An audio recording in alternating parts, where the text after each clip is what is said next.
Credit cards can be very dangerous for your financial health, but they also are a great way to get your credit score into the stratosphere. And in addition to that, they're a great way to get free perks and live the quote-unquote high life. In this video, I'm going to teach you about credit card companies, their motivation, how you can use their motivation to your advantage, and turn credit cards from a liability into an asset, coming right up.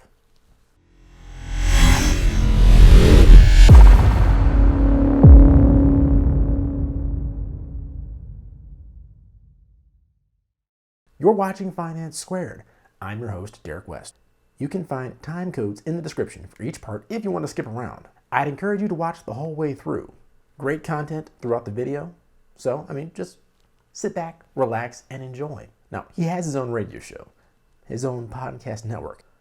Doesn't everybody? On these things, he goes into depth on various steps of how to get people out of debt and how to build up their finances to a point where they weren't previously, or where they previously never dreamed that they could be. He's not a huge fan of credit cards, to say the least, and in a way, he's very correct. This man is Dave Ramsey, and to him, credit cards, if used irresponsibly, can be very, very dangerous for your financial well-being. And your financial well-being is closely related to the well-being of your relationships, your self-esteem, and your overall happiness. And you know what? Dave Ramsey is 100% right. So why not just avoid the little plastic devils all around? Never go near them, never touch them. Not for any reason whatsoever. Well, credit cards give you two things that you simply can't get from using your saved money via a debit card. Number one, a credit boost. Number two, various perks if used correctly. Now, you might be the type of person who doesn't care about your credit. Those type of people do exist in the world, and they are good people, including Dave Ramsey. If you think about it, your credit score really is only a number that tells banks and financial institutions how good of a borrower you are, or more precisely, if they lend you X amount of money on a recurring basis, typically monthly, how likely you are to pay it off in a timely fashion. So in other words, how well of a payer of debt you are. And frankly, that sort of information in the grand scheme of things isn't really necessary if you're a real baller and can afford to pay cash for everything. You're a real baller if you can afford to pay cash for your used car. Saving up $10,000 is a big deal for a lot of people. But how about for your house? It's not easy to save up $100,000. These days, $300,000 plus in a low yield savings account. And by the time you do, inflation is going to eat away at those savings. Depending on when you're watching this, I have a video coming out on high yield savings accounts and ways to save up cash in the short term without losing too much money to inflation. So yeah, be sure to like and subscribe and click that notification bell because we're dropping value all the time. And I'm talking about dropping future value here. So yeah, like and subscribe and click the notification bell. But maybe you like apartment living. What if you want to invest in property?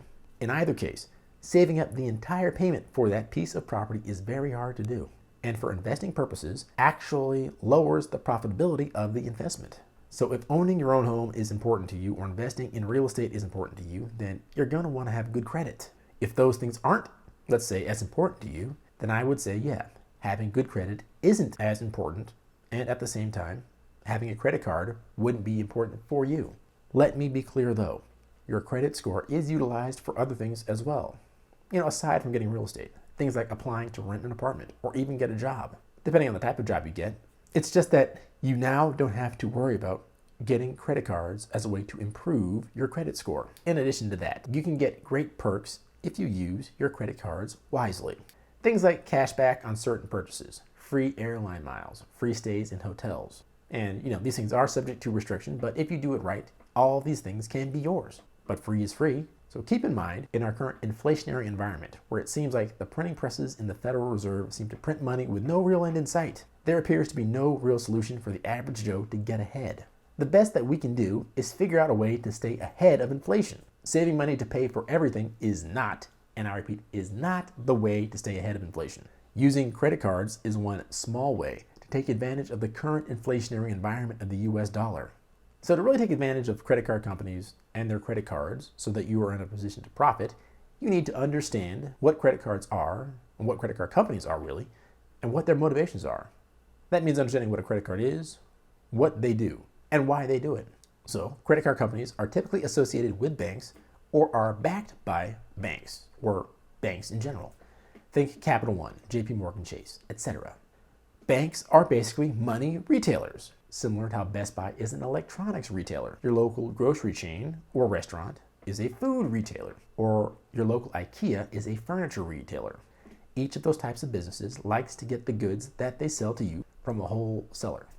A wholesaler is a company that specializes in providing businesses with the goods and services that they need to sell to a customer. Oftentimes, wholesalers don't worry about advertising because they mostly don't need to. The people who want to purchase from them know how to find them. As an example, if you're in a Shopify or Amazon FBA, you more than likely know who to contact to get the products that you need to get to sell to people. But in the credit card company scenario, the wholesaler can be a bank. Or in the case that the bank is issuing the credit card, the wholesaler is the Federal Reserve. But what are they selling? Money, money, money. But how on earth do you sell money? Easy. With interest rates. An interest rate is the amount of money you pay for getting, well, money. Money you don't have right now, but are reasonably sure you will have in the future from someone who does have that money right now. You see, when you borrow money from your buddy, he or she just loans you the cash and you pay them back whenever.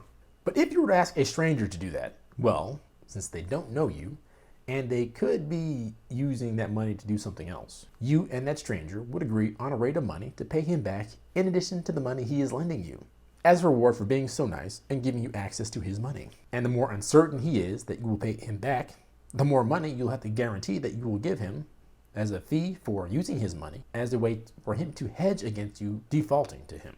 And the motivation of the credit card companies all of a sudden becomes clear. They want you to pay interest and fees, as much interest and fees as possible, on all of the money you spend with them. If you think about it, credit card companies were the original cryptocurrency. Now, the technological implementation of actual cryptocurrency like Ethereum or Bitcoin is much different than what a credit card company actually does. You know, I could go into how blockchain as a distributed ledger of a transaction and so forth is the basis of Bitcoin and Ethereum, but the idea is somewhat similar. A means of payment that isn't necessarily US dollars to pay for things that somehow or the other you need US dollars to get, except unless you mine it in cryptocurrencies examples. And similar to cryptocurrencies, there are many credit card companies competing for business. That business is getting into the hands of consumers and being the credit card company of choice to be utilized for purchases and thus gain interest payments on all the money that they have loaned out. And that is where the minimum payment comes in. Remember that it is the motivation of the credit card company to get you to pay as much interest and fees as possible on purchases you make with your credit card.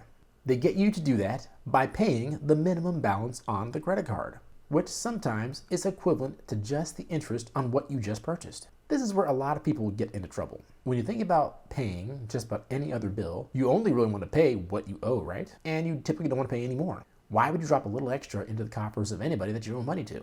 But if you purchase something on a credit card, essentially you are given a term for when you can pay it off with zero interest, and a term where you can make payments on it, meaning you're essentially taking a loan out to get a meal at the Cheesecake Factory. The term typically used to pay off with zero interest is typically a month.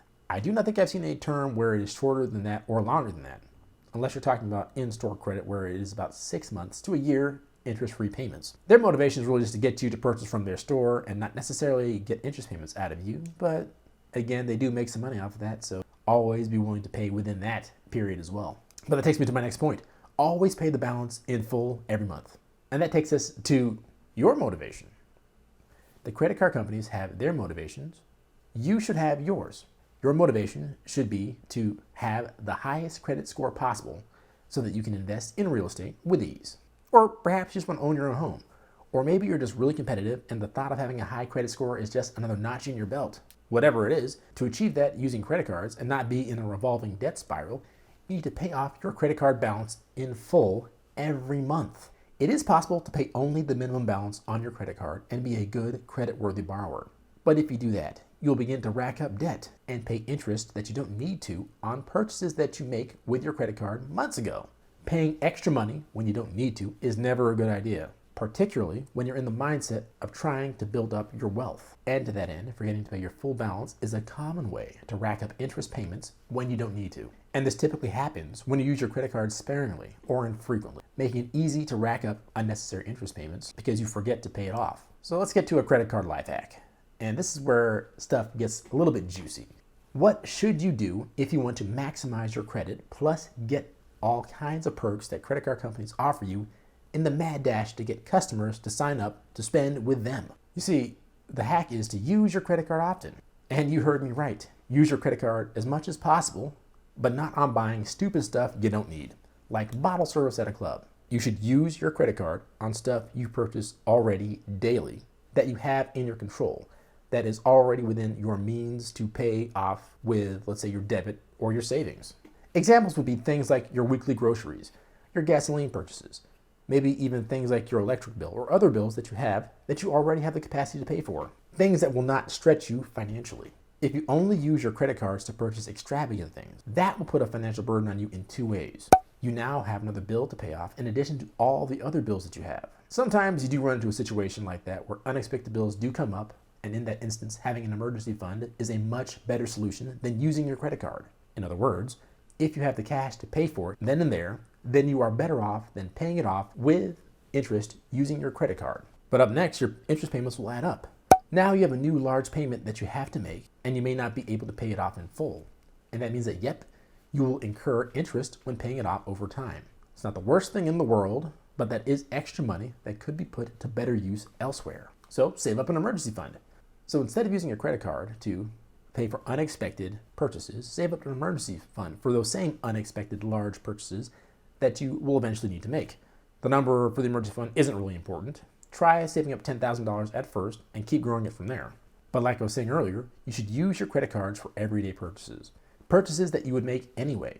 That way you gain the perks that credit card companies give to you to hit certain purchasing or utilization milestones. And when doing this, pay off your balance in full every month to avoid unnecessary interest payments on purchases you make. If you do that, you will have a great credit score, live virtually debt-free, and get all the perks that credit cards offer, such as airline miles, cash back on purchases, etc. And, live the high life. With that in mind, check out this video I did on starting an emergency fund. Also, while you're at it, check out this video I did on credit card churning. Depending on when you're watching this, they are already up or they're in the process of filming and editing. So be sure to subscribe and click the notification bell so you are alerted when they drop. And also be sure to like this video if you liked this video. I'm gonna get out of here, guys. I'll talk to you later. Peace.